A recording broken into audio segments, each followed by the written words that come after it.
Welcome back. ఎర్రచందనం smuggling తో తనకు ఎలాంటి సంబంధం లేదని అనవసరంగా తనను ఈ కేసులో ఇరికించారంటోంది నటి నీతూ అగర్వాల్.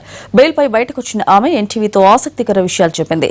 స్మగ్లింగ్ మస్తాన్ వలీని పెళ్లి చేసుకోవడమే చేసిన పెద్ద నేరమని నమ్మి తన ఏటీఎం కార్డును ఇవ్వడం మరో తప్పైందని అంటోంది.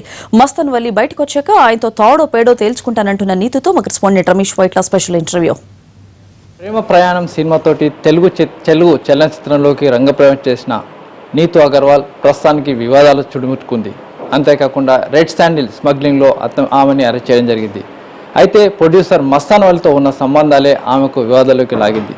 అయితే ప్రస్తుతానికి దీనికి సంబంధించి పోలీసులు రెడ్ శాండిల్ స్కామ్లో నీతూ అగర్వాల్ని అరెస్ట్ చేశారు. బెయిల్ పైన బయటకు వచ్చిన నీతూ అగర్వాల్ ప్రస్తుతానికి మాత్రం మాట్లాడడానికి సిద్ధంగా ఉన్నది. నీతూ చెప్పండి, మీకు మస్తాన్ వలీకి ఎలాంటి సంబంధాలు ఉన్నాయి? భార్యాభర్తలు. ప్రేమ ప్రయాణం సినిమాలో అతను ఒక ప్రొడ్యూసర్గా వచ్చి నేను ఒక సినిమా హీరోయిన్గా దిగి ఆ సినిమా ద్వారా ఒక భార్యాభర్త రిలేషన్గా మొదలుపెట్టినాం. మీకు రెడ్ శాండిల్కి ఎలాంటి సంబంధం ఉంది? పోలీసులు మీరు రెడ్ శాండిల్ సంబంధించి ఒక లింక్ ఉంది, దాంతో అరెస్ట్ చేశామని పోలీసులు చెప్తున్నారు. దానికి మీకు లింక్ ఏంటి? సార్, ఇప్పుడు దాకా రెడ్ శాండిల్ అంటే ఏందని తెలియదు. ఒక రాజస్థానీ గర్ల్ రాజస్థాన్ నుంచి వచ్చింది ఏదో టాలీవుడ్ సినిమాస్ చేయడానికి, అంతే తప్ప మస్తాన్ వలీని మ్యారేజ్ చేయడం అదొక్క తప్ప. రెడ్ శాండిల్ అంటే ఏంది అది తెలిసింది ఇప్పుడు నన్ను అరెస్ట్ చేసినాక. Mastan Vali as red sandal స్మగ్లర్గా తెలిసింది, అంతే తప్ప రెడ్ శాండిల్ అంటే ఏంది ఇప్పుడు దాకా నాకు తెలియదు. కేసులో అరెస్ట్ అయ్యి వచ్చినాను కానీ రెడ్ శాండిల్ అంటే ఏంది అది తెలియదు నాకు ఇప్పుడు దాకా. అంటే మీకు రెడ్ శాండిల్స్ అనేది తెలియదు, తర్వాత మస్తాన్ వలీ ఏం చేస్తారో మీకు అసలు తెలుసా? మస్తాన్ వలీ నాకు చెప్పింది పెళ్లి చేసుకున్నప్పుడు ఆమె రియల్ ఎస్టేట్ బిజినెస్ మ్యాన్ అని చెప్పినారు. నాకు ఇంకా దాని తప్ప ఏమీ చెప్పలేదు. అంటే ఫర్దర్గా మీకు మస్తాన్ వలీ వివాహం చేసుకోవడానికి ప్రధానమైన కారణం ఏంటి? Only real estate business, producer అన్న పరిచయం తోట? అలా ఏం లేదు, ఏదో ప్రేమ అక్కడికి మేము మ్యారేజ్ చేసుకున్నాం ఏదో అండర్స్టాండింగ్తో. దాని తర్వాత he has done only one movie Prema Prayanam as ఎ ప్రొడ్యూసర్గా. అక్కడికి మేము పెళ్లి చేసుకున్నాక మేము అలా ఏం అనుకోలేదు. అతను ఏంది రియల్ ఎస్టేట్ అని చెప్పినారు, అతని బ్యాక్గ్రౌండ్ ఏందని కూడా తెలియదు. ఇప్పుడు కొన్ని విషయాలు బయట పడుతున్నాయి. అది పొలిటీషియన్ అని చెప్పినారు నాకు. అంటే ప్రేమ ప్రయాణం సినిమా ఒక్క సినిమాతోటి మీరు ప్రొడ్యూసర్ని లవ్లో పడి వివాహం చేసుకోవడం జరిగింది. ఇలా ఇండస్ట్రీలో చాలామంది వస్తుంటారు కదా, అలాంటి ట్రాక్లోకి చాలామంది వెళ్ళలేదు, మీరు మాత్రం అలా ఎందుకు వెళ్ళగలరు? ఆ టైంలో సార్ ఏం తెలియక ఇంకా ఆ టైంలో సిచ్యువేషన్ సంథింగ్ అలా ఉంది కాబట్టి పెళ్ళి చేసుకున్నాం. ఆ పెళ్ళి వల్ల ఇంతవరకు ఒక భార్యాభర్త రిలేషన్ ఇక్కడ వరకు మోసపోతుంది అని కూడా ఫీల్ అయిపోతున్నాం. అంటే మస్తాన్ వలీ మిమ్మల్ని బెదిరించాడని పెళ్లి చేసుకోమని చెప్పి? అలా బెదిరించడం ఏం జరగలేదు sir, only love feeling, love attraction, అదే లవ్ అంటేనే జరిగింది అక్కడికి, అంతే. అంటే ప్రేమ ప్రయాణం సినిమా సమయంలో మీరు చెప్పింది డైరెక్టర్ చేయకపోతే డైరెక్టర్ని తిట్టిన సందర్భాలు కూడా చాలా ఉన్నట్టు చెప్తున్నారు. మీరే పూర్తిగా సినిమా డామినేట్ చేశారు అని చెప్తున్నారు. అలా ఏం లేదు సార్, ఈక్వల్ హీరో హీరోయిన్కి అన్నీ ఇచ్చినారు. ఇప్పుడు ఏదంటే ఇప్పుడు మాకు మీడియా వాళ్ళందరూ ఇలా పట్టుకుంటున్నారు కాబట్టి చెప్పే వాళ్ళు చెప్తారు కానీ సార్ అలా ఏం కోఆపరేషన్ అతను యాజ్ నార్మల్ ప్రొడ్యూసర్ ఇచ్చే హీరోయిన్కి కోఆపరేషన్ చేసినారు. అంతలో మేము స్టార్టింగ్లో as a producer as a హీరోయిన్గా ఉన్నాం. అది లాస్ట్లో movie ending part of the movie songs ఒకటే పెండింగ్ ఉన్నప్పుడే అది మేము పెళ్లి చేసుకునేది జరిగింది. అంతవరకు మాది ఉండే normal relation as a producer as a హీరోయిన్గానే ఉండేది. అంటే బోత్ ఫ్యామిలీస్ అగ్రికి ఒప్పుకున్నాయి మీ మ్యారేజ్కి? ఒప్పుకున్నాం కాబట్టే సార్ అది పెళ్లి. అంటే మస్తాన్ వలీ సంపాదించిన డబ్బు మొత్తం కూడా మీకే ట్రాన్స్ఫర్ చేశారు మీ అకౌంట్స్లోకి అని చెప్పి పోలీసులు చెప్తున్నారు. అలా ఏం లేదు సార్, ట్రాన్సాక్షన్ జరిగింది మొన్న రీసెంట్లీ. అతను ఏదో ఏటీఎం అడిగాడు యాజ్ ఏ భార్యాభర్త రిలేషన్. భర్త అడిగింది భార్య ఇస్తుంది, అది ప్రతి భార్యాభర్త రిలేషన్ నమ్మకం మీదనే ఉంటుంది. సో భార్యని ఒక భర్త వచ్చి నాకు ఏటీఎం కార్డ్ కావాలని అడిగితే ఖచ్చితంగా భార్య ఇస్తుంది. ఎందుకు ఏంది అని క్వశ్చన్స్ వేయదు. ఓకే ఏదైనా పని ఉంటుంది ఇస్తుంది. నేను అంత నమ్మి ఉన్నాను, అతను నమ్మి పెట్టినా నాకు ఇన్ని రోజు 2 years నుంచి ఏదో ఉండే టైంని నమ్మి పెట్టినాడు కాబట్టి అంత క్వశ్చన్స్ నేను వేయలే ఆ టైంలో. So I have given him the ATM card. ఆ ఏటీఎం ద్వారా అతను చేసే ట్రాన్సాక్షన్ వల్ల ఇవాళ నన్ను పూల్ చేసి ఈ కేసులో పెట్టినారు. ఎంత ట్రాన్సాక్షన్ చేశారు? పోలీస్ వాళ్ళ ద్వారా తెలిసిందైతే 2 lakhs సంథింగ్. అంటే మీరు ఇన్వాల్వ్మెంట్ ఎలాంటి సంబంధం లేదు మీరు చెప్తున్నారు, కానీ పోలీసుల మీద ఖచ్చితమైన సమాచారం ఉంది. మీకు సంబంధించిన 3 బ్యాంక్ అకౌంట్స్ కూడా సీజ్ చేస్తామని చెప్తున్నారు. దీనికి ఏమంటారు? ఎందుకంటే అది నా బ్యాంక్ ద్వారా పోయింది కాబట్టి వాళ్ళకి ఆ అథారిటీ ఉంది. అంటే నీతూ అగర్వాల్ ద్వారా పోయింది కాబట్టి వాళ్ళు నన్ను అడిగినారు, నన్ను అరెస్ట్ చేసినారు. అంతేగాని నేనే చేసినానని వాళ్ళకు కూడా తెలియదు. అది నీతూ అగర్వాల్ అకౌంట్ నుంచి అయింది కాబట్టి వాళ్ళు సీజ్ చేసినారు. అంటే ఎంత ట్రాన్సాక్షన్ ఎవరికి పంపించండి? 2 lakhs అని మీరు చెప్తున్నారు. ట్రాన్సాక్షన్ ఎవరికి ఇచ్చారు, ఏం జరిగింది? అదే నాకు తెలియదు కదా సార్. నాకు తెలిసి ఉంటే అతను ఎవరిని ఏం ట్రాన్సాక్షన్ చేస్తున్నారు నేను ఇచ్చేది కాదు. సెకండ్లీ నాకు ఇప్పుడు తెలిసింది, నన్ను అరెస్ట్ వారెంట్ చేసినాక డిపార్ట్మెంట్ ద్వారా తెలిసింది that he has translated the amount to the smuggler. అది ఎంత ఏందని కూడా అతను చెప్పలే నాకు, అది చెప్పింది నాకు డిపార్ట్మెంట్ వాళ్ళు చెప్పినారు, పోలీస్ డిపార్ట్మెంట్ చెప్పినారు సంథింగ్ 2 lakhs. అంటే మీ పేరు మీద ప్రాపర్టీస్ ఏమైనా ఉన్నాయా? యా, నా పేరు మీద ఉన్నాయి సార్. అంటే ఎవరు చేశారు? అంటే ప్రాపర్టీస్ అది నేను సొంతంగా సంపాదించే ప్రాపర్టీస్ ఎలా?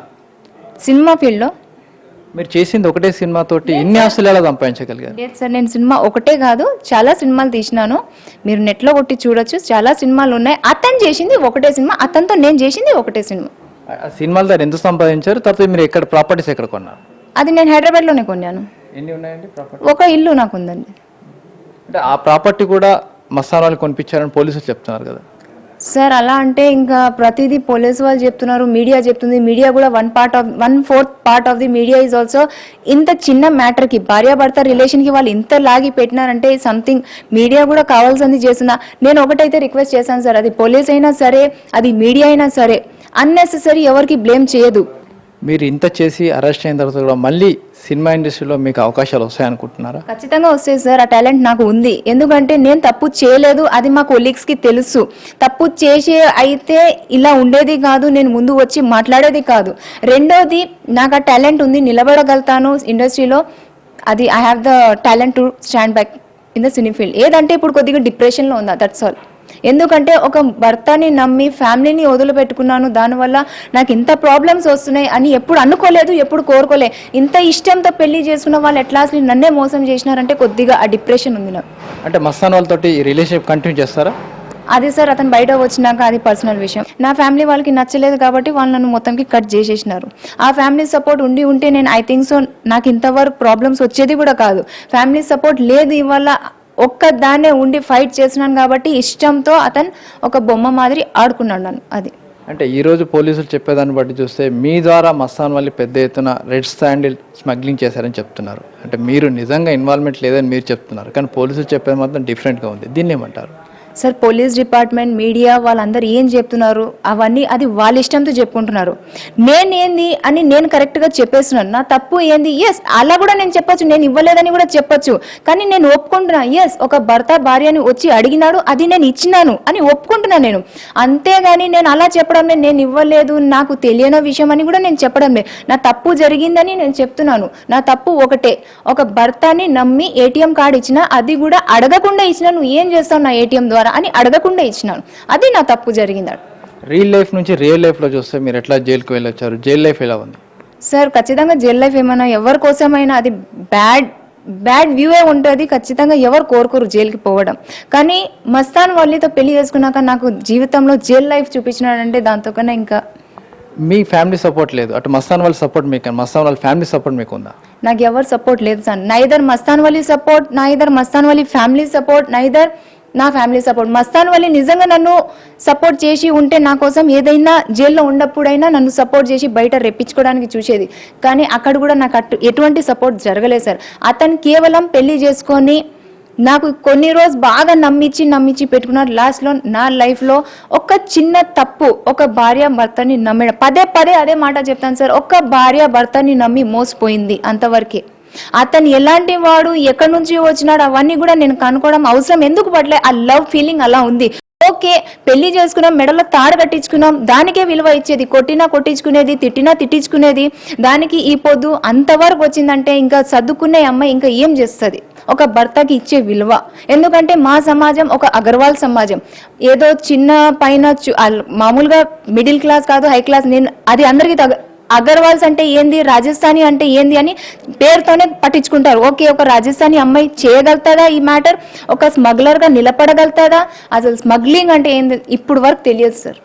మేము డీసెంట్గా బతికే వాళ్ళు ఏదో నమ్మి తప్పు చేసుకున్నాం, పెళ్లి చేసుకున్నాం, దానికి ఏదో సర్దించుకోవడానికి పెళ్లి చేసుకుంటే ఇంతవరకు మ్యాటర్ వస్తుందంటే ఇప్పుడు దాకా నిద్రలో కాదు సార్, కళ్ళల్లో కూడా కోరుకోలేను నాకు ఇంత ప్రాబ్లం వచ్చిందని. అది ఎప్పుడైనా ఈ రెడ్ శాండిల్ కావచ్చు దీనికి చెప్పడం మీ దగ్గర మాట్లాడడం జరిగిందా మస్తాన్ వాళ్ళు?